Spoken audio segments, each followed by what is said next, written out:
ইউরোপের যে সকল ভদ্র সন্তান সৈন্য সংক্রান্ত কর্মে নিযুক্ত হয়, তাহারা প্রথমত কিছুদিন যুদ্ধকার্যের উপযোগী বিষয়ে শিক্ষা পাইয়া থাকে। এই শিক্ষা দেবার নিমিত্ত স্থানে স্থানে বিদ্যালয় প্রতিষ্ঠিত আছে। যাহারা ওই সকল বিদ্যালয়ে প্রবিষ্ট হয়, তাহাদিগকে আহার পরিচ্ছদ প্রভৃতি সমস্ত বিষয়ে তত্রত্য নিয়মাবলীর অনুবর্তী হইয়া চলিতে হয়। যাহারা অন্যথাচরণ করে, তাহারা বিদ্যালয় হইতে বহিষ্কৃত হইয়া থাকে। ইংল্যান্ডের এইরূপ কোনো বিদ্যালয়ে একটি বালক নিযুক্ত হইয়াছিল। সে সুবোধ, সাবধান, সচ্চরিত্র ও কর্তব্য বিষয়ে সম্মুখ অবহিত লক্ষিত হওয়াতে তথাকার অধ্যক্ষ তাহাকে অতিশয় ভালোবাসিতেন। বিদ্যালয়ের নিয়ম অনুসারে যখন সকল বালক আহার করিত, সেই বালকও তাহাদের সঙ্গে আহার করিতে বসিত। আহারের সময় অন্য অন্য বালকেরা গল্প ও আমোদ করিত, কিন্তু সে সেরূপ করিত না। সে প্রথমে স্যুপ পান করিয়া রুটি ও জল খাইয়া উদর পূর্তি করিত। মাংস প্রভৃতি যে সমস্ত উপাদেয় বস্তু প্রস্তুত হইত, তাহাতে সে স্পর্শও করিত না। ইহা দেখিয়া তাহার সহচরেরা কারণ জিজ্ঞেস করিলে সে কোনোদিন উত্তর দিত না, বিষণ্ণ বদনে মৌনাবলম্বন করিয়া থাকিত। এই বিষয়ে অধ্যক্ষের কর্ণগোচর হইলে তিনি তাহাকে বলিলেন, ওহে যুবক, এইরূপ আচরণ করিতেছ কেন? তোমায় আহার বিষয়ে এখানকার নিয়ম অনুসারে চলিতে হইবে। সকলে যেরূপ আহার করে, তোমারও সেইরূপ আহার করা আবশ্যক। এ সাংগ্রামিক বিদ্যালয়, যে বিষয়ে যে নিয়ম আবদ্ধ আছে, কোনো অংশেই তাহার কিছু মাত্র ব্যতিক্রম হইতে পারিবে না। অতএব সাবধান করিয়া দিতেছি। অতঃপর তুমি রীতিমতো আহার করিবে, কদাচ ইহার অন্যথাচরণ করিবে না। অধ্যক্ষের এইরূপ সাবধান করিয়া দিলেও যুবক পূর্ববৎ স্যুপ, রুটি, জল এইমাত্র আহার করিতে লাগিল। অধ্যক্ষ শুনিয়া অতিশয় অসন্তুষ্ট হইলেন এবং তৎক্ষণাৎ তাহাকে নিকটে আনাইয়া ভর্ৎসনা করিতে লাগিলেন। তুমি সকল বিষয়ে সুবোধ বটে, কিন্তু এই বিষয়ে তোমার অতিশয় অবাধ্যতা দেখিতেছি।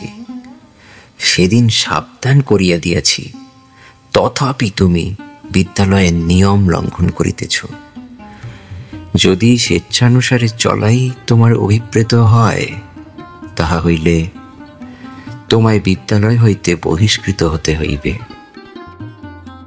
এই প্রকার ভয় প্রদর্শন করায় বালক অতিশয় ব্যাকুল ও বিষণ্ণ হইল এবং কৃতাঞ্জলি হইয়া অশ্রুপূর্ণ লোচনে কাতর বচনে বলিল, মহাশয়, আমায় ক্ষমা করুন। আমি ইচ্ছাপূর্বক বিদ্যালয়ের নিয়ম লঙ্ঘন বা আপনার উপদেশ অবহেলা করি নাই। যে কারণে উপাদেয় বস্তু ভক্ষণে বিরত থাকি, তাহা আপনার গোচর করিতেছি। আমার পিতা, যার পর নাই নিঃস্ব, অতি কষ্টে আমাদের দিনপাত হয়। যখন বাটিতে ছিলাম, জঘন্য পোড়া রুটি মাত্র খাইতে পাইতাম, তাহাও পর্যাপ্ত পরিমাণে না। একদিনও আহার করিয়া পেট ভরিত না। এখানে আমি প্রতিদিন উত্তম স্যুপ ও উত্তম রুটি পেট ভরিয়া খাইতেছি। এখানে আসিবার পূর্বে আমি কখনো এইরূপ উত্তম ও প্রচুর আহার পাই নাই। আমার পিতা মাতা প্রায় প্রতিদিন এক প্রকার উপবাসেই থাকেন। আহার করিতে বসিলেই তাহাদিগকে মনে পড়ে। উপাদেয় বস্তুর ভক্ষণে আমার প্রবৃত্তি হয় না। বালকের এই সকল কথা শুনিয়া অধ্যক্ষ সাতিশয় চমৎকৃত হইলেন এবং মনে মনে যথেষ্ট প্রশংসা করিতে লাগিলেন। কিয়ৎক্ষণ পরে তিনি বলিলেন, কেন, তোমার পিতা বহুকাল রাজকর্ম করিয়াছিলেন, তিনি কি পেনশন পান নাই? বালক বলিল, না মহাশয়, তিনি পেনশন পান নাই। পেনশনের প্রত্যাশায় 1 বৎসর কাল রাজধানীতে ছিলেন, কৃতকার্য হইতে পারেন নাই। অবশেষে অর্থাভাবে আর এখানে থাকিতে না পারিয়া হতাশ হইয়া গৃহে প্রতিগমন করিয়াছেন। তিনি পেনশন পাইলে আমাদের এত কষ্ট হইত না। ইহা শুনিয়া অধ্যক্ষ বলিলেন, আমি অঙ্গীকার করিতেছি, যাহাতে তোমার পিতা পেনশন পান তাহার উপায় করিব। আর যখন তোমার পিতার এইরূপ অবস্থা শুনিতেছি, তখন আনুষাঙ্গিক ব্যয় নির্বাহের নিমিত্ত সময়ে সময়ে তোমায় কিছু দিয়া থাকেন এরও বোধ হইতেছে না।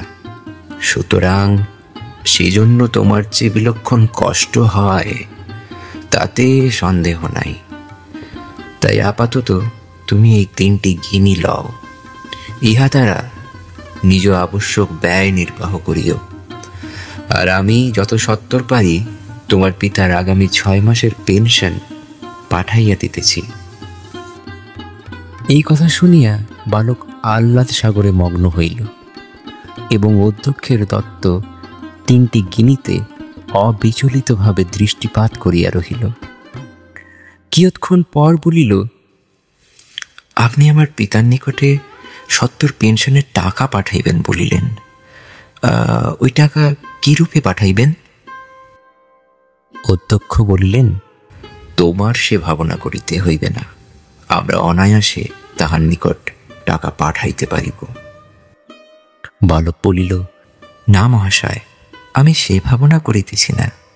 আমি আপনার নিকট এই প্রার্থনা করিতেছি, যখন আপনি আমার পিতার নিকট টাকা পাঠাইবেন, ওই সঙ্গে এই 3টি গিনিও পাঠাইয়া দিবেন।